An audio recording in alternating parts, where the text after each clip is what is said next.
Good morning everybody. कल हम अपवर्तनांक के बारे में पढ़ रहे थे, जिसका पहला टॉपिक हम ले रहे थे निरपेक्ष अपवर्तनांक। फर्स्ट टॉपिक निरपेक्ष अपवर्तनांक। निरपेक्ष अपवर्तनांक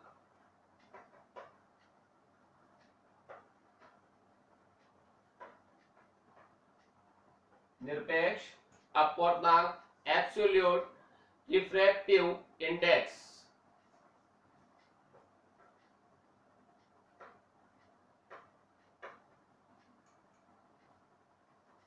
एब्सोल्यूट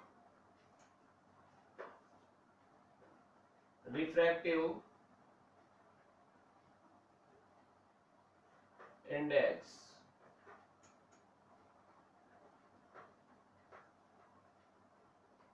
निरपेक्ष अपवर्तनांक।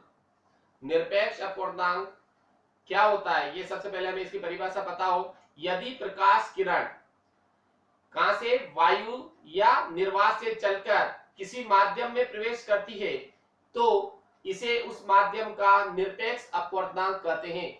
यदि कोई प्रकाश किरण, कोई भी प्रकाश किरण है जो कहां से चले, वायु से चले और किसमें, किसी माध्यम में प्रवेश करे, वायु से चले और किसी माध्यम में प्रवेश करे तो इसे उस माध्यम का क्या कहते हैं, अपन निरपेक्ष अपवर्तनांक कहते हैं। मतलब ये हो गया कि इसके लिए प्रथम माध्यम जो है वो वायु होनी चाहिए। मतलब इसका पहला जो माध्यम होगा वो वायु या निर्वात होगा। क्या होगा, वायु या निर्वात। ये फिक्स है। पहला निरपेक्ष अपवर्तनांक में पहली कंडीशन फिक्स है, वायु या निर्वात होना चाहिए प्रथम माध्यम। दूसरा माध्यम कुछ भी हो सकता है। तो परिभाषा हो गई इसकी, यदि प्रकाश किरण, यदि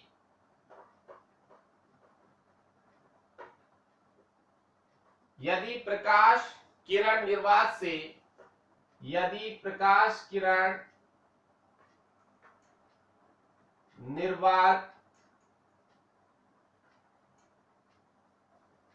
निर्वात या वायु भी लिख सकते हैं, निर्वात भी हो सकता है, निर्वात कॉन्स्टेंट कर दो तुम, निर्वात वायु कर दो, वायु से चलकर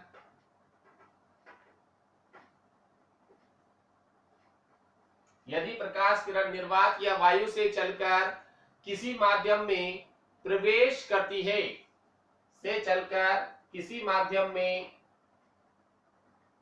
किसी माध्यम में प्रवेश करती है,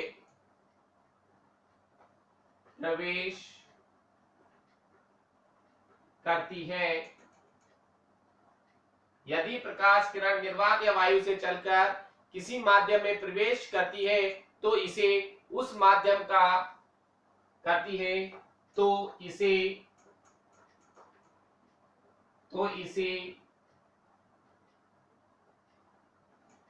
उस माध्यम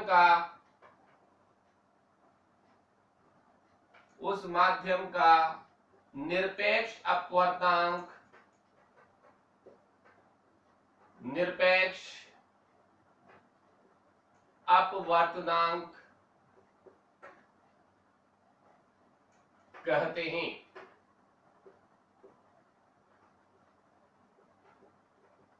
मतलब फिक्स हो गया कि पहला जो माध्यम है वो निर्वात या वायु होगी। मतलब वायु का होना जरूरी है। तो क्या हो गया, यदि प्रकाश किरण निर्वात या वायु से चलकर किसी माध्यम में प्रवेश करती है तो इसे उस माध्यम का निरपेक्ष अपवर्तनांक कहते हैं। मतलब पहला माध्यम क्या होना जरूरी हो गया, इसमें प्रथम माध्यम क्या हो गया कि वायु या निर्वात होना अनिवार्य है। अगर पहला माध्यम निर्वात या वायु नहीं होगा तो फिर निरपेक्ष अपवर्तनांक हम नहीं निकाल पाएंगे। निरपेक्ष अपवर्तनांक वो हम अपवर्तनांक भी कहते हैं। जो निरपेक्ष अपवर्तनांक है उसको हम अपवर्तनांक मानते हुए भी सोल्व करते हैं। तो देखें, तो सबसे पहले हम निरपेक्ष अपवर्तनांक की परिभाषा हो जाएगी अपने पास ये, तो फॉर्मूला लिख लेंगे हम, निरपेक्ष अपवर्तनांक, निरपेक्ष अपवर्तनांक,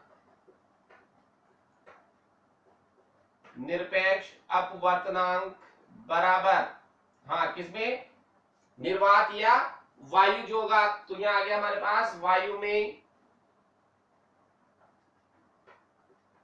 में प्रकाश की चाल, प्रकाश की चाल, वायु में प्रकाश की चाल बटे माध्यम में प्रकाश की चाल, माध्यम कुछ भी हो सकता है, माध्यम में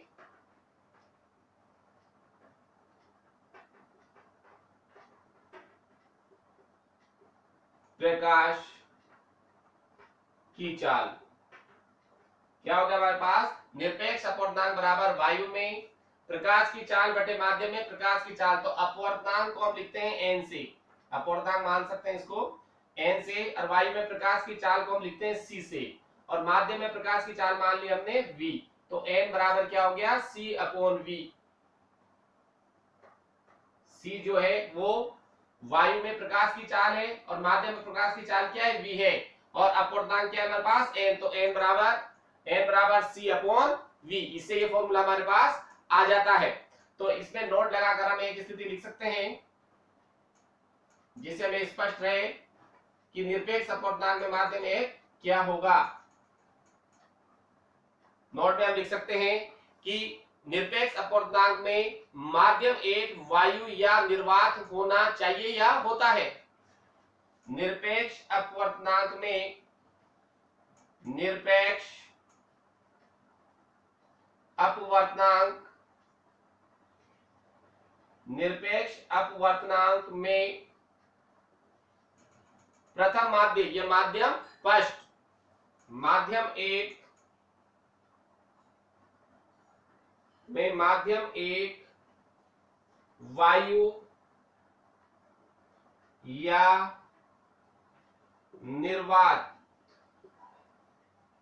होता है। यह फिक्स हमारे पास कंडीशन कि पहला जो माध्यम होगा वो या तो वायु होगी या निर्वात होगा, किसमें, निरपेक्ष अपवर्तनांक में।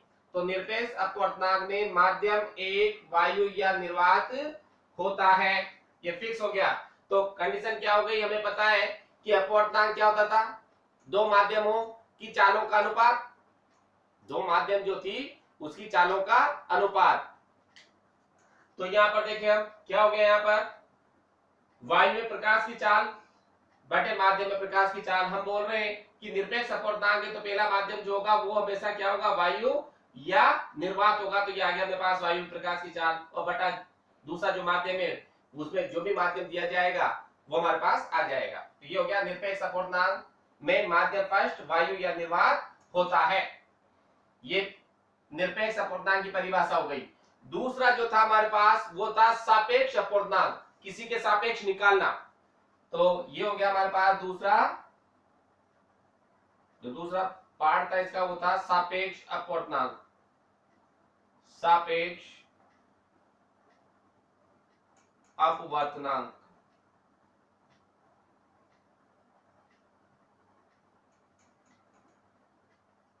ये इंपॉर्टेंट है न्यूमेरिकल के लिहाज से, सब इंपॉर्टेंट, निरपेक्ष अपवर्तनांक निकालना, सापेक्ष अपवर्तनांक निकालना, इससे न्यूमेरिकल सॉल्व होते हैं। तो इज द मोस्ट इंपॉर्टेंट, ये पूरा ही इंपॉर्टेंट पार्ट चल रहा है इसका अपवर्तनांक वाला, क्योंकि छोटे छोटे न्यूमेरिकल्स आते हैं जो में आने चाहिए यहाँ पर भी, और कंपटीशन लेवल में भी, कंपटीशन लेवल में भी इस पे से क्वेश्चन पुट अप होते हैं। इस वजह से मैं ये टॉपिक मैं आपको डिटेल में क्लियर कर रहा हूं। देखिए यहाँ पर जब प्रकाश, अब यहाँ क्या जाएगा सापेक्ष में, जब प्रकाश एक माध्यम से किसी अन्य माध्यम में जाता है। अब माध्यम यहाँ पर पहला माध्यम क्या था, वायु था, लेकिन यहाँ पर कोई जरूरी नहीं है कि माध्यम वायु, और वायु होगा भी नहीं, वायु को छोड़कर कोई अन्य माध्यम होगा। तो क्या हो गया, जब प्रकाश किरण या जब प्रकाश एक माध्यम से किसी माध्यम में जाता है तो इस स्थिति में प्राप्त अपवर्तनांक को सापेक्ष अपवर्तनांक कहते हैं। जब प्रकाश एक माध्यम से, जब प्रकाश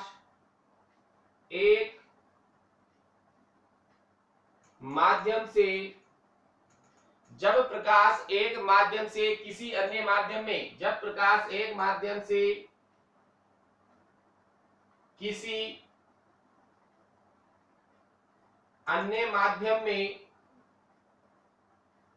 किसी अन्य माध्यम में, जब प्रकाश एक माध्यम से किसी अन्य माध्यम में जाता है तो इस स्थिति में, अन्य माध्यम में जाता है तो इस स्थिति में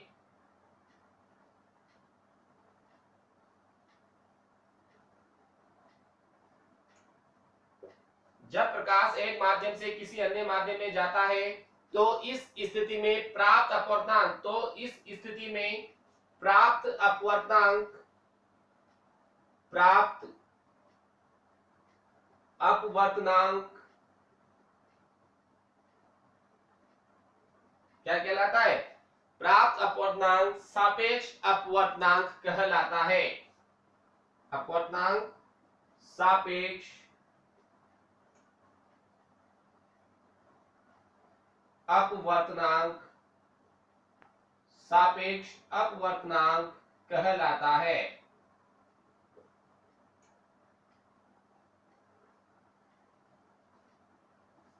जब प्रकाश एक माध्यम से किसी अन्य माध्यम में जाता है तो इस स्थिति में प्राप्त अपवर्तनांक सापेक्ष अपवर्तनांक कहलाता है। यहाँ पर पहला माध्यम वायु अनिर्वात था, जबकि यहाँ पर पहला माध्यम वायु अनिर्वात को छोड़कर कोई अन्य माध्यम होगा। दोनों में अंतर यही है। प्राप्त अपवर्तनांक सापेक्ष अपवर्तनांक कहलाता है। देखो, यदि हमारे पास, इसमें देखते हैं हम, यदि हमारे पास तीन प्रकार के माध्यम, यदि हमारे पास तीन प्रकार के माध्यम, यदि हमारे पास तीन प्रकार के माध्यम वायु, जल एवं कांच, वायु, जल एवं कांच, यदि हमारे पास तीन प्रकार के माध्यम वायु, जल एवं कांच हो तो, कांच हो तो किसका? कांच का जल के सापेक्ष, तो किसका? कांच का जल के सापेक्ष अपवर्तनांक हो तो कांच का हो तो कांच का जल के सापेक्ष, हो तो कांच का जल के सापेक्ष अपवर्तनांक, हो तो कांच का जल के सापेक्ष अपवर्तनांक क्या हो जाएगा? देखिए हम यहाँ पर, हो तो कांच का जल के सापेक्ष अपवर्तनांक, देखते हैं क्या होगा। देखें अपवर्तनांक, तो बात कर रहे हैं हम कांच का जल के सापेक्ष अपवर्तनांक, किसका? कांच का जल के सापेक्ष। तो कांच का जल के सापेक्ष जिसका निकाला जाता है वो पहले आता है, जिसके सापेक्ष निकाला जाता है वो बाद में आता है। तो ये आ गया हमारे पास NGW, कांच का पहले जिसका निकालेंगे वो पहले होगा, जिसके सापेक्ष निकाला जाता है वो बाद में। तो यह लिखा हुआ है कांच का जल के सापेक्ष, तो ये कांच, ग्लास का वाटर के सापेक्ष, तो NGW बराबर NG अपॉन NW, ये इसका फॉर्मूला हो जाएगा हमारे पास। कांच का जल के सापेक्ष अपवर्तनांक, कांच का जल के सापेक्ष हमने पढ़ा था, जैसे कल बताया था मैंने, N21 बराबर N2 अपॉन N1। मतलब क्या हुआ था हमारे पास? माध्यम दो का माध्यम एक के सापेक्ष अपवर्तनांक, तो पहले माध्यम, जिस माध्यम का निकालते हैं उसका अपवर्तनांक पहले आता है, और जिसके सापेक्ष निकाला जाता है वो माध्यम बटा में नीचे आता है। तो ये स्थिति हो गई कि कांच का जल के सापेक्ष, G का W, मतलब ग्लास का वाटर के सापेक्ष निकाल रहे हैं। तो यहाँ लिखा हुआ है कांच का जल के सापेक्ष, तो ये कांच ग्लास का जल के सापेक्ष, तो कांच का निकाल रहे तो कांच का अपवर्तनांक पहले आएगा, और बटा में किसके सापेक्ष निकाल रहे हैं? जल का, तो W नीचे आएगा। ये इसका फॉर्मूला हो गया NGW बराबर NG अपॉन NW, मतलब कांच का जल के सापेक्ष, तो पहले कांच का अपवर्तनांक बटे जल का अपवर्तनांक। अब बात करें हम यहाँ पर कांच का अपवर्तनांक और जल का अपवर्तनांक अलग अलग निकालते हैं और भाग देने पर देखते हैं कि क्या उसका वेग किस प्रकार से डिपेंड करेगा, अपवर्तनांक उनके वेग क्या होंगे। तो सबसे पहले हम कांच का अपवर्तनांक निकाल के देखते हैं। ये हम इक्वेशन नंबर 1 लगा लेते हैं जो हमारे काम आएगी।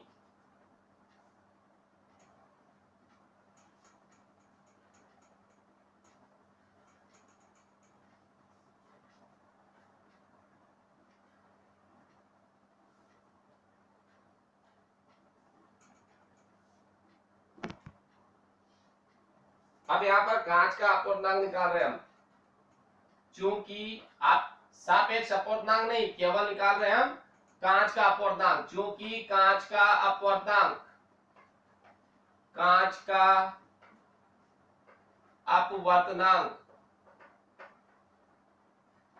अच्छी तरह समझे इसको, कांच का अपवर्तनांक बराबर क्या आएगा, अपवर्तनांक में क्या होता है, वायु में क्या होता है, वायु में प्रकाश का वेग या प्रकाश की चाल बटे कांच है तो कांच में प्रकाश की चाल। तो ये आ गया हमारे पास वायु में प्रकाश की चाल, निरपेक्ष अपवर्तनांक को जैसे सोल्व करते हैं, वायु में प्रकाश की चाल बटे क्या है, यहां पर कांच का निकाल रहे तो कांच में प्रकाश की चाल। तो ये हो गया हमारे पास, अपवर्तनांक को लिख देंगे हम, कांच का निकाल रहे हैं तो Ng, ये Ng निकाल रहे हैं हम। तो वायु में प्रकाश की चाल जो कि क्या रहेगी, वो C मान रखिए, और कांच में आ जाएगा तो कांच की निकाल रहे हैं अपन, तो कांच में प्रकाश की चाल क्या हो जाएगी, V4, और किसकी, ग्लास की, Vg। ये तो निकाले मैंने किसका, कांच का अपवर्तनांक। अब हम किसका निकालेंगे, यहाँ पर किसका था, पानी का अपवर्तनांक, तो पानी का अपवर्तनांक में हमें निकालना है तो वो भी लिख लें। चूंकि पानी का अपवर्तनांक, चूंकि पानी का अपवर्तनांक क्या आ जाएगा बेटा, यहाँ पर यहाँ जाएगा वायु में, वही ऊपर तो वही रहेगी वायु में प्रकाश की चाल, वायु में प्रकाश की चाल बटा किसका निकाल रहे हो तुम, पानी का, तो क्या जाएगा यहाँ, पानी में प्रकाश की चाल, पानी में प्रकाश की चाल।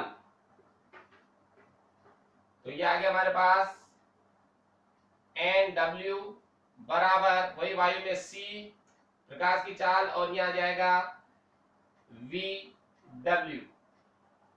अब ये वैल्यू यदि हम इसके अंदर पुट करें, हमें तो निकालना है NGW, तो इसको लाना है चाल की फॉर्म में, तो क्या जाएगा यहां से हमारे पास, देखिए फ्रॉम इक्वेशन फर्स्ट,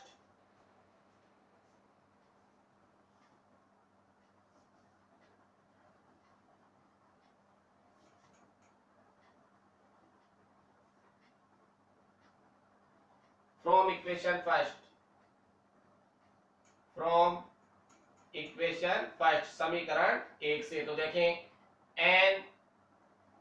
NGW बराबर कांच का पानी के सापेक्ष अपवर्तनांक बराबर Ng बटे NW। Ng का मान मेरे पास है C/Vg बटे NW का मान क्या है अपने पास, C/VW।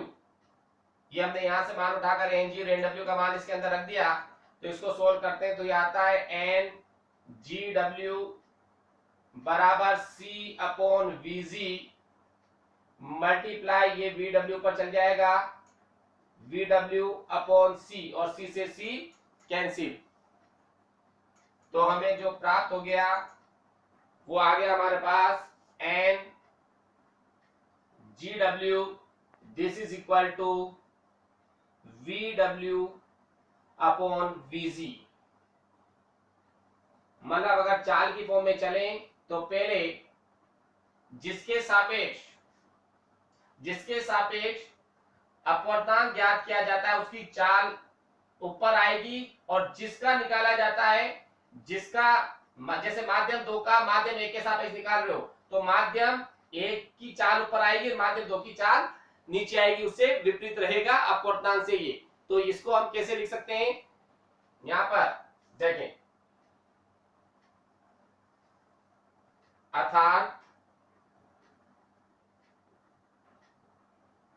N21 बराबर माध्यम 2 का माध्यम 1 के सापेक्ष अपवर्तनांक, माध्यम 2 का माध्यम 1 के सापेक्ष अपवर्तनांक। तो ये आ गया मेरे पास N21 बराबर, तो यहाँ किसकी चाल आएगी एक बाद में, तो यहाँ क्या आएगा, माध्यम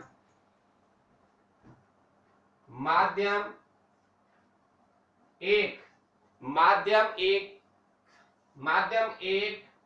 में प्रकाश की चाल, माध्यम 1 में प्रकाश की चाल बटे माध्यम 2 में प्रकाश की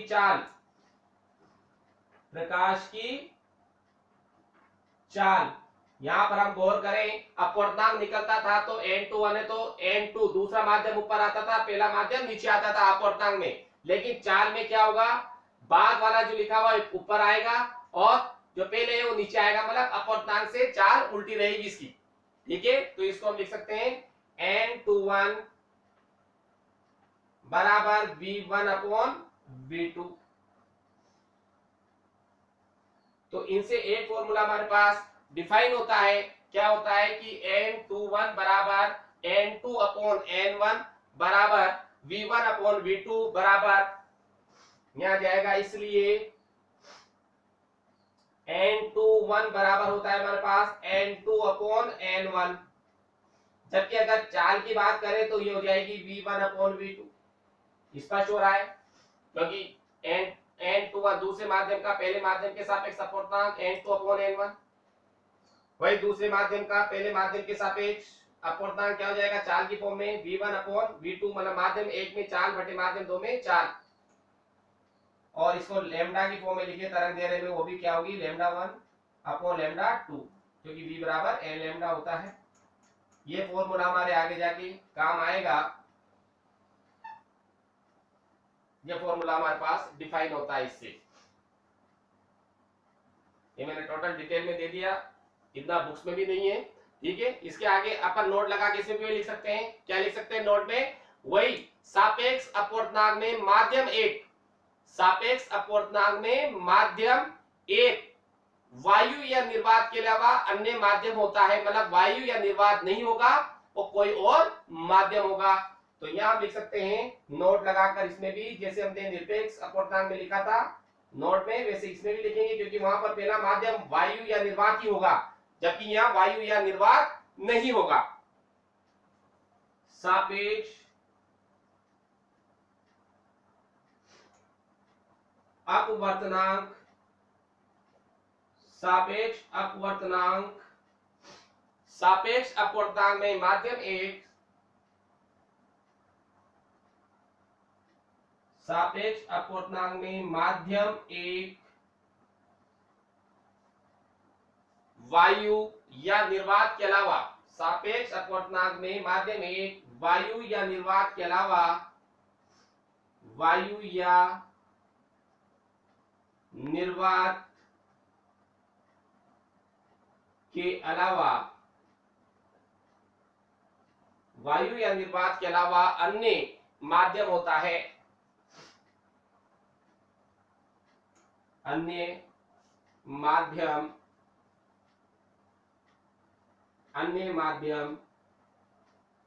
होता है।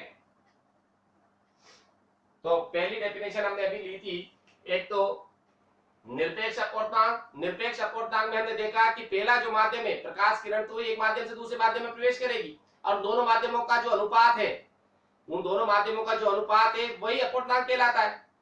तो निरपेक्ष अपवर्तनांक में केवल इतना सा अंतर है कि जो पहला माध्यम जहां से प्रकाश किरण चलेगी, जो पहला माध्यम होगा वो वायु या निर्वात होगी, तो उस माध्यम से प्रकाश किरण किसी अन्य माध्यम में प्रवेश करेगी। ये तो था निरपेक्ष में। सापेक्ष में क्या होता है कि पहला जो माध्यम वायु या निर्वात था, निरपेक्ष में यहाँ वायु, पहला माध्यम वायु या निर्वात नहीं होगा, उसके अलावा कोई अन्य माध्यम होगा और उससे प्रकाश किरण चलकर किसी अन्य माध्यम में प्रवेश करती है। इन दोनों में यही मेजर डिफरेंस है। थोड़ा सा देख लो इसको, फिर अगला टॉपिक अपन स्टार्ट कर रहे हैं।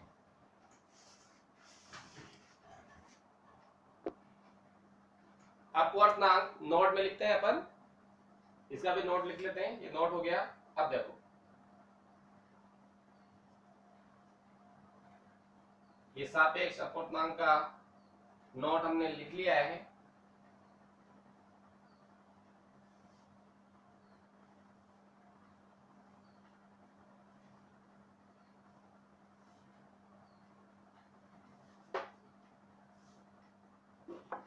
अब देखें हम अगला टॉपिक। जो अपवर्तनांक है वो दो राशियों का अनुपात है। अतः जब दो राशियों का अनुपात होगा तो इसका कोई मात्रक नहीं होगा, और मात्रक नहीं होगा तो इसकी कोई विमा भी नहीं होगी, और ये एक अदिश राशि है। तो नेक्स्ट नोट लिखते हैं, तो सापेक्ष कंप्लीट हम लिखते हैं। अब फिर नोट लगाते हैं जो इंपॉर्टेंट पॉइंट है। साप अपवर्तनांक, ये मेन अपवर्तनांक के लिए लिख रहे हैं। अब अपन सापेक्ष और निरपेक्ष इसमें आते हैं। अपवर्तनांक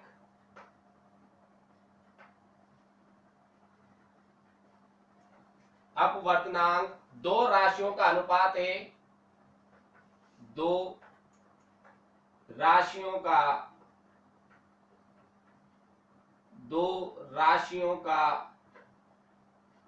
अनुपात, दो राशियों का अनुपात है। जब ये दो राशियों का अनुपात होगा तो इसका कोई भी मात्रक नहीं होगा, अतः ये एक मात्रकहीन, अतः यह एक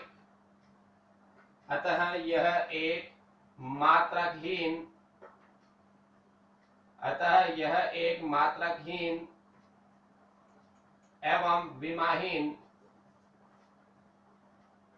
विमाहीन अदिश राशि है। अदिश राशि, सदिश अपन पहले 11th क्लास में पढ़ चुके हैं। ये सब आप जानते हो कि अदिश राशियां कौन सी होती है और सदिश राशियां कौन सी होती है। तो देखें ये हो गया अपने पास कि ये दो राशियों का अनुपात है, इस वजह से इसका कोई मात्रक नहीं होगा, मात्रक नहीं है तो विमा भी नहीं आएगी। और कौन सी राशि है? अदिश राशि। नोट में ये फर्स्ट नोट अपना था अलग से, अब सेकंड नोट लेते हैं अपन इसी में। ये बहुत इंपॉर्टेंट नोट है जो हमें ध्यान रखने हैं। दूसरा नोट लेते हैं, यदि n2 1, यदि माध्यम दो का माध्यम एक के सापेक्ष अपवर्तनांक, यदि n2 1 माध्यम दो का माध्यम एक के सापेक्ष अपवर्तनांक एक से बड़ा हो, ग्रेटर देन 1 हो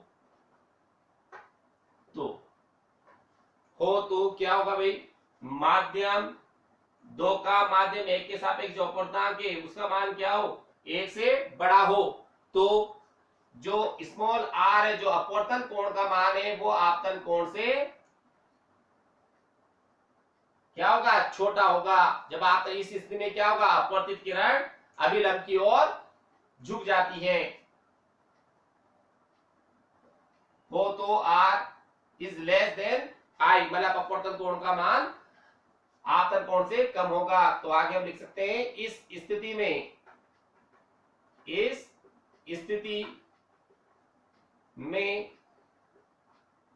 अपवर्तित किरण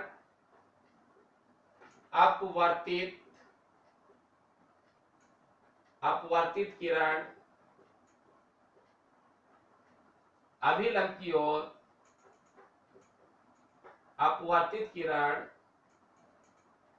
अभिलंब की ओर, अपवर्तित किरण अभिलंब की ओर झुक जाती है।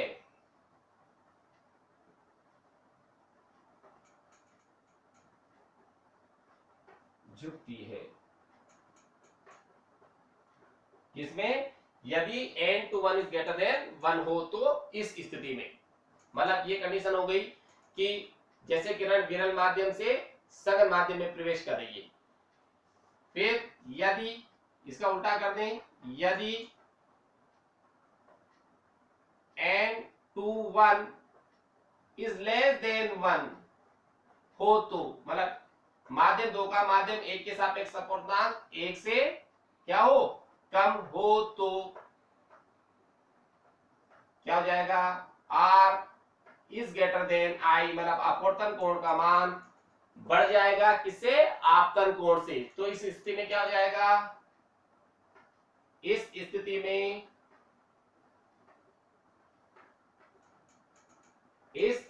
में अपवर्तित किरण, इस स्थिति में अपवर्तित किरण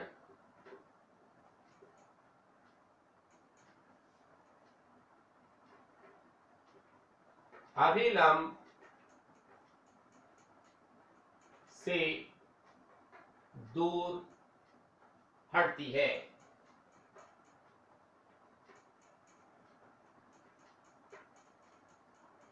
तो इस स्थिति में क्या हो जाएगा? अपवर्तित किरण अभिलंब से दूर हटती है, मतलब ये हो गया सघन से विरल में, मतलब प्रकाश किरण सघन माध्यम से विरल माध्यम में प्रवेश कर रही है। इसमें कहां से? विरल से सघन में जा रही है।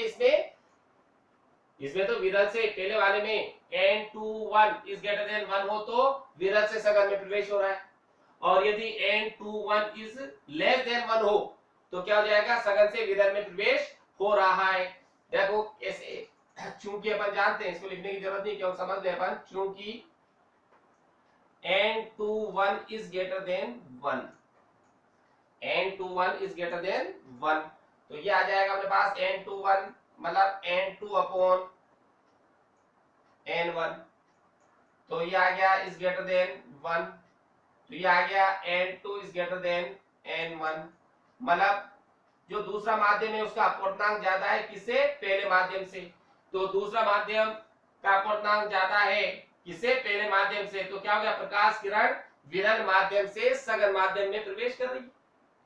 जब ऊपर वाला अपवर्तनांक कम है और दूसरा माध्यम का अपवर्तनांक ज्यादा है तो किसका? तो विरल से सघन में जा रही है। ऐसे दूसरे को देखें, n/1 इज लेस देन 1, तो वही n/1 होता है n2 upon n1 is less than 1, तो ये हो गया हमारे पास n2 वज्र गुणा कर दिया, n2 लेस देन n1, मतलब माध्यम 1 का अपवर्तनांक ज्यादा, ये ज्यादा है और ये ज्यादा है, तो ये कौन सा माध्यम हो गया? सघन माध्यम।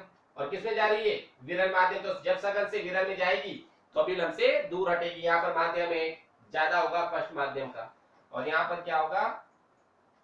जो ज्यादा है सेकंड माध्यम का। तो देख ले आप, वही कंडीशन हो गई। जब प्रकाश किरण सघन से, जब प्रकाश किरण सघन माध्यम से विरल माध्यम में जाएगी तो अभिलंब से दूर हटेगी। तो ये कंडीशन थी नोट की, इनको लिखने की जरूरत नहीं, केवल समझना था अपन को। अब देखें आगे क्वेश्चन, हम लिख लें। क्वेश्चन आ जाए कि किसी माध्यम का अपवर्तनांक किन किन बातों पर निर्भर करता है। जो माध्यम का अपवर्तनांक है वो किस किस के ऊपर निर्भर करता है, तो ये हमें पता होना चाहिए। माध्यम की प्रकृति क्या होगी उसके ऊपर निर्भर करेगा, तरंग देने पर निर्भर करेगा, या तो प्रकाश का रंग बोल दो या तरंग देने बोल दो, बात एक ही, तरंग देने पर निर्भर करेगा या माध्यम के ताप पर निर्भर करेगा। ये भी कितनी बार पूछ लिया जाता है। तो क्वेश्चन लिख सकते हैं अपन, क्वेश्चन लगा के या डायरेक्ट हेडिंग लगा लो कि माध्यम का अपवर्तनांक, माध्यम के अपवर्तनांक की निर्भरता, या क्वेश्चन में लिख लें। प्रश्न लिख लेते हैं अपन, ये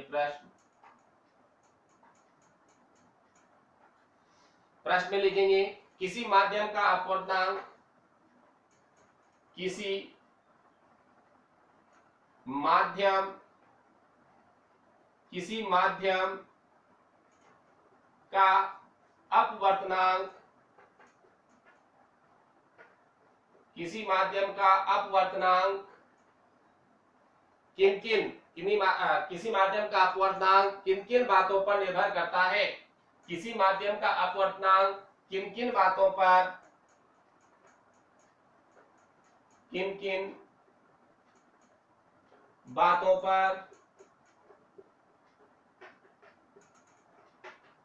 निर्भर किन किन बातों पर निर्भर करता है।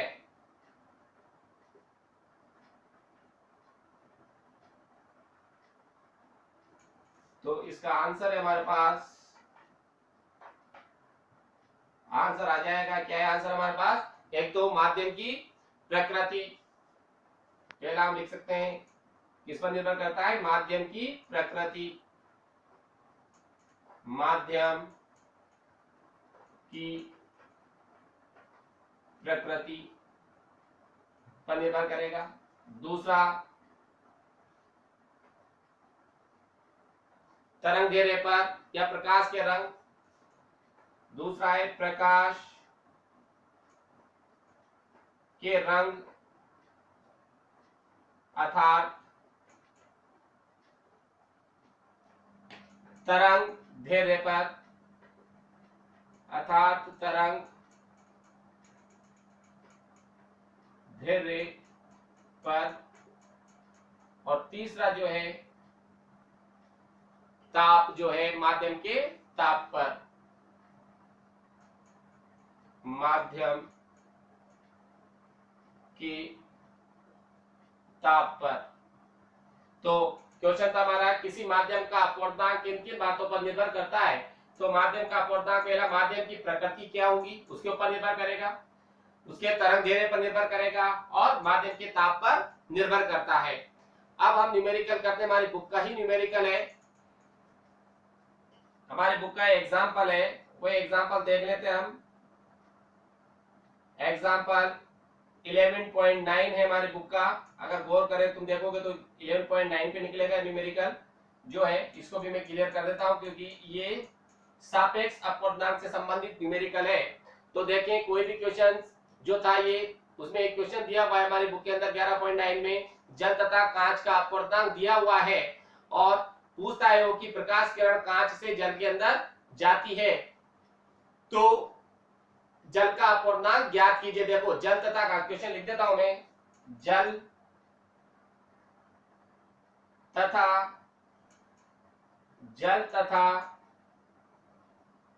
कांच का अपवर्तनांक, जल तथा कांच का अपवर्तनांक, जल तथा कांच का अपवर्तनांक क्रमशः, क्रमशः का मतलब पहले जल का फिर बाद में कांच का, क्रमशः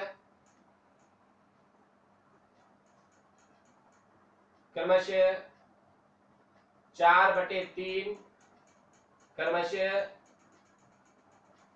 4/3 व 3/2 व 3/2 है।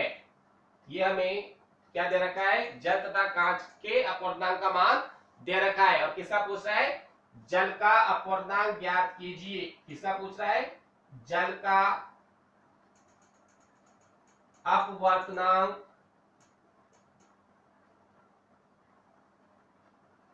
ज्ञात कीजिए। जल की जगह वो तुमसे कांच का भी पूछ सकता है, ज्ञात कीजिए, केवल हमें मेथड आना चाहिए, क्वेश्चन कैसे भी पूछ सकता है, वो कोई फिक्स नहीं है, ये पूछे जल का अपवर्तनांक ज्ञात कीजिए।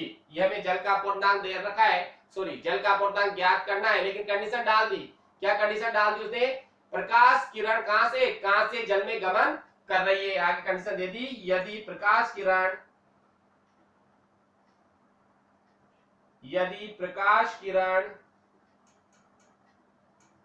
कहां से, कांच से, कहां से, कांच से जल में प्रवेश, प्रकाश किरण कांच से जल में प्रवेश कर रही है या गमन करती है, कुछ भी लिख लो, कांच से जल में प्रवेश करती है।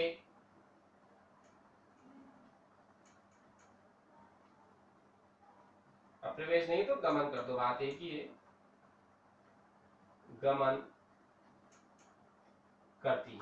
ये हमारे पास क्वेश्चन है कि जल तथा कांच का अपवर्तनांक क्रमशः 4/3 व 3/2 है। जल का अपवर्तनांक ज्ञात कीजिए यदि प्रकाश किरण कांच से जल में गमन करती है। हमें जल तथा कांच का अपवर्तनांक दे रखा है, किसका दे रखा है, गिवन। ये सॉल्यूशन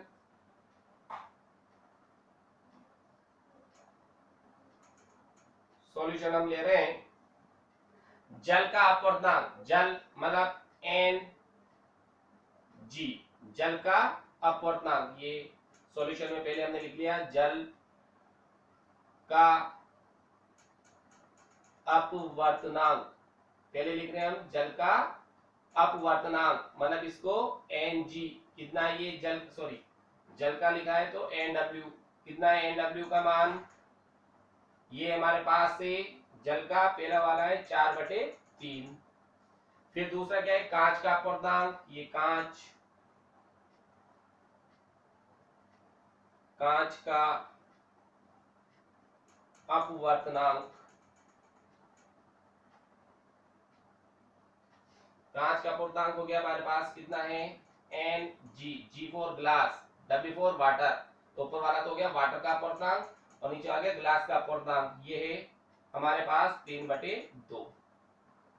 कंडीशन डाली गई है हमारे पास, प्रकाश किरण कांच से जल में गमन करती है। जैसे अगर छोटा सा डायग्राम हम देखें यहाँ पर बनाकर, जिससे में स्पष्ट हो जाए कि क्या स्पष्ट कर रखा है कि ये प्रकाश किरण है, ये जल है, क्या ये जल,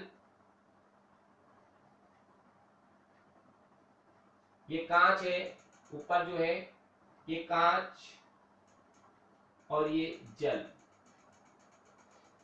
कांच ग्लास और ये वाटर, इसमें प्रवेश करती है प्रकाश किरण, कांच से जल में आ रही है।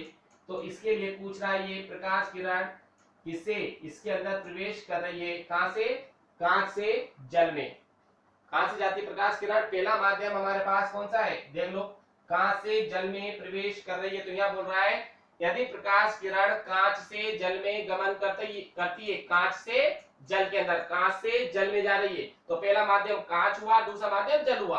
अब यहाँ पूछ रहा है हमारे पास कांच का अपवर्तनांक ज्ञात कीजिए, किसका पूछे, जल का अपवर्तनांक ज्ञात कीजिए, तो जल का निकालना है, जल का निकालना है, किसके सापेक्ष निकालना है, कांच के सापेक्ष निकालना है, क्योंकि कांच और जल ही हमारे पास है। तो किसका स्पष्ट दिया उसे जल का अपवर्तनांक निकालना है। बस यहाँ समझने वाली बात ये देखिए गौर करें, जल का क्वेश्चन क्या है, जल का अपवर्तनांक ज्ञात कीजिए, जल का अपवर्तनांक निकालना है। अब दूसरा कंडीशन क्या है, कांच है, तो किसके सापेक्ष निकालना है, कांच के सापेक्ष। तो जल का कांच के सापेक्ष अपवर्तनांक, तो यहां लिख देंगे हम जल का कांच के सापेक्ष, जल का कांच के सापेक्ष अपवर्तनांक, जल का कांच के सापेक्ष अपवर्तनांक, जल का कांच के सापेक्ष अपवर्तनांक निकालना है। तो देखें, तो जल मतलब एन किसका निकालना है, जल का कांच के सापेक्ष, तो N G W, N G जो पहले जिसका निकाला जाएगा वो पहले आएगा, जिसके सापेक्ष निकालेंगे वो बाद में आएगा। तो ये आ गया N G W, N G W मतलब किसका, किसके सापेक्ष, सॉरी जल का, सॉरी जल का कांच के सापेक्ष, तो जल का निकाले तो डब्ल्यू पहले आएगा और किसके, कांच के सापेक्ष तो बाद में आएगा। तो एन जी डब्ल्यू, तो पहले क्या आएगा, W, N W upon N G, वही इसी प्रकार से जैसे एन टू वन बराबर क्या होता है, N two upon N one, तो यहाँ क्या जाएगा, डब्ल्यू पहले तो एन डब्ल्यू बटे एन जी। बस यहाँ पर यही चेक करना है आपको कि कौन सा पहले किसका निकालना है, तो जल का कांच के सापेक्ष, तो जल पहले और कांच बाद में। अब तो अपन को क्या करना है, इसमें वैल्यू रखनी है, वैल्यू रख दो, तो ये रखिए अपन ने वैल्यू इसके अंदर, एन डब्ल्यू का मान 4/3 और एन जी का मान 3/2।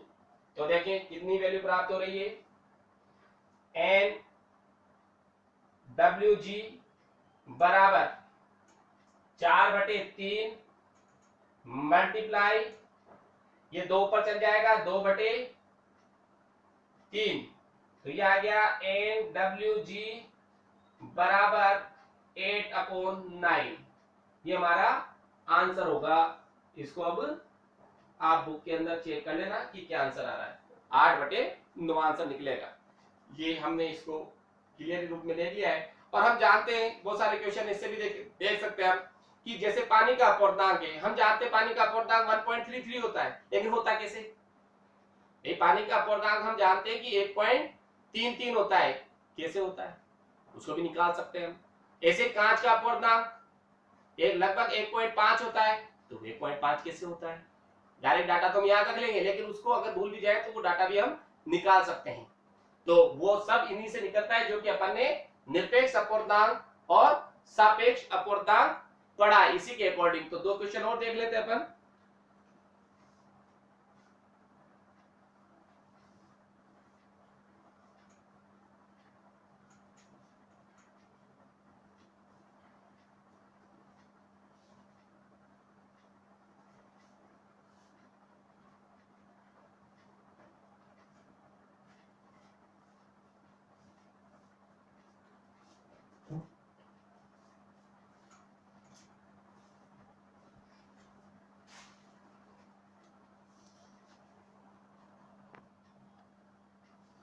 हाँ, अब नेक्स्ट क्वेश्चन लेते हैं हम कि पानी का अपूर्णांक ज्ञात कीजिए। जैसे कोई हमसे पूछ ले कि पानी का अपूर्णांक क्या होगा? पानी का अपवर्तनांक, पानी का अपवर्तनांक ज्ञात कीजिए, ज्ञात कीजिए। पानी का अपवर्तनांक ज्ञात करना है हमें कि कितना होगा, कुछ भी नहीं दिया जाएगा, केवल इतना सा होगा। हम जानते तो है पानी का अपवर्तनांक 1.33 होता है, लेकिन कैसे होता है उसको अपन फाइंड आउट भी कर सकते हैं। तो ये बुक्स में नहीं है, ये मैं ही तुम्हें बता रहा हूँ, जो अपन ने सापेक्ष और निरपेक्ष अपूर्णांक पढ़े उनके अकॉर्डिंग क्वेश्चन सोल्व करके दे रहे हैं। हमें आंसर तो पता है, इसे 1.33 आएगा, लेकिन कैसे होता है। तो देखें पानी का अपूर्णांक, तो पानी का अपूर्णांक निकाल रहे हैं अपन, तो देखें कितना होगा ये सॉल्यूशन। पानी का अपूर्णांक, अपवर्तनांक बराबर, जब अपवर्तनांक निकालना है तो निरपेक्ष अपवर्तनांक बोलो या अपवर्तनांक बोलो, बात एक ही है। तो अपवर्तनांक का मतलब क्या हो गया कि वायु में प्रकाश की चाल बटे, वायु में प्रकाश की चाल बटे पानी में प्रकाश की चाल। तो ये हो गया हमारे पास वायु में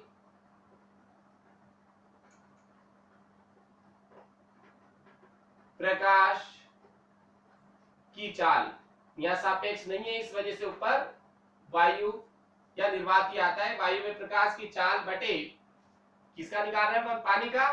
तो पानी में प्रकाश की चाल, ये डाटा हमें पता होना चाहिए। देखें अपवर्तनांक निकाल रहे हैं NW, तो वायु में प्रकाश की चाल, ये हम लिख सकते हैं, इसको क्या लिखते हैं यहाँ पर C, और ये जो होती है ये इसको लिख सकते हैं अपन V वाटर, W पानी में। तो देखें C/VW, तो देखें वायु में जो प्रकाश की चाल होती है अपन जानते हैं 3 × 10⁸ मीटर प्रति सेकंड होती है। कितनी होती है? 3 × 10⁸ मीटर प्रति सेकंड। अगर इसको किलोमीटर में लें, अगर इसको किस में ले ले अपन, मीटर को किलोमीटर में ले ले, तो कितना आ जाएगा बेटा? 3 × 10⁸, मतलब ये आ गया हमारे पास 3 लाख, 2 3 4 5, 3 लाख किलोमीटर प्रति सेकंड। भाई 3 × 10⁸ था, उसको चेंज कर लिया मैंने, मतलब किलोमीटर में बदला, तो 1000 का भाग लगा दिया, तो केवल 5 जीरो ही बचेंगी। और इधर आता है 2.25 × 10⁸ मीटर प्रति सेकंड। तो ये हो गया हमारे पास 3030 चले गए, तो इसको लिख सकते हैं अपन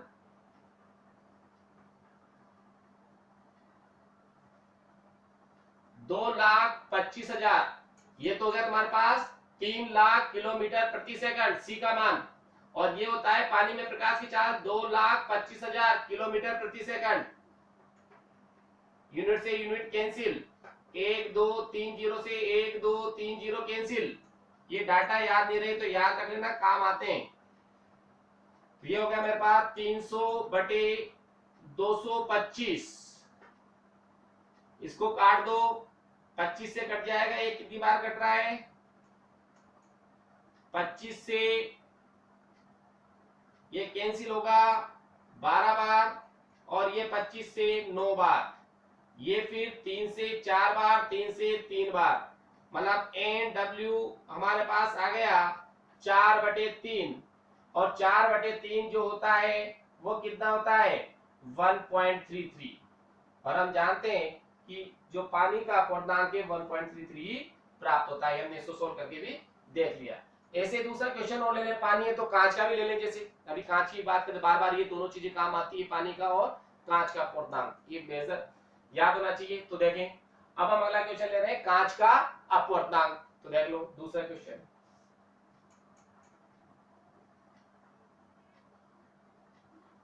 कांच का अपवर्तनांक, कांच का अपवर्तनांक ज्ञात कीजिए, ज्ञात कीजिए। कांच का अपवर्तनांक ज्ञात कीजिए, तो वही हम सॉल्यूशन में लेंगे। तो ये आ जाएगा हमारे पास कांच का अपवर्तनांक, कांच का अपवर्तनांक बराबर वही वायु में प्रकाश की चाल, जिसको हम C से लिखते हैं, और क्या आ जाएगा यहाँ पर, पहले पानी था अब क्या आ गया कांच, कांच के साथ लिखना है तो कांच में प्रकाश की चाल, मतलब ये आ गया, किसे लिखोगे इसको VG ग्लास में। तो देखें ये आ गया हमारे पास, इस डायरेक्शन को यदि हम सोल्व करते हैं तो ये आ गया NG बराबर वही वायु प्रकाश की चाल, तो वही होगी हमारे पास 3,00,000 किलोमीटर प्रति सेकंड, और कांच में प्रकाश की चाल होती है लगभग 2,00,000 किलोमीटर प्रति सेकंड, लगभग 2,00,000 किलोमीटर प्रति सेकंड। ये 5 0 से 5 0 कैंसिल, और NG बराबर आ गया हमारे पास 3/2, तो ये आ गया NG बराबर 1.5, ये कांच के लिए अपवर्तनांक। तो ये हमने पानी का अपवर्तनांक भी देखा कि 1.33 कैसे निकलता है, कांच का भी देखा कि 1.5 कैसे आता है। ये अपवर्तनांक के टॉपिक थे जो हमने देखे थे, इससे क्वेश्चंस पूछे जाते हैं, इस वजह से टॉपिक इंपॉर्टेंट है, जिसको हमें ध्यान से देखना है। मैंने टोटल डिटेल में बता दिया ये कि इसमें कहीं कोई टॉपिक छूटने वाली बात नहीं, टोटल डिटेल के अंदर है, जबकि बुक्स में इतना दिया हुआ नहीं है, फिर भी मैंने क्लियर इसको कर दिया है। आज की क्लास हम यही समाप्त करेंगे, कल हम न्यू टॉपिक लेंगे, अपवर्तन का क्या कारण है, अपवर्तन क्यों होता है, उसके रीजन को भी हम लिखेंगे, उसके बाद फिर उसके अनुप्रयोग वगैरह आप देखेंगे। तो थैंक्स।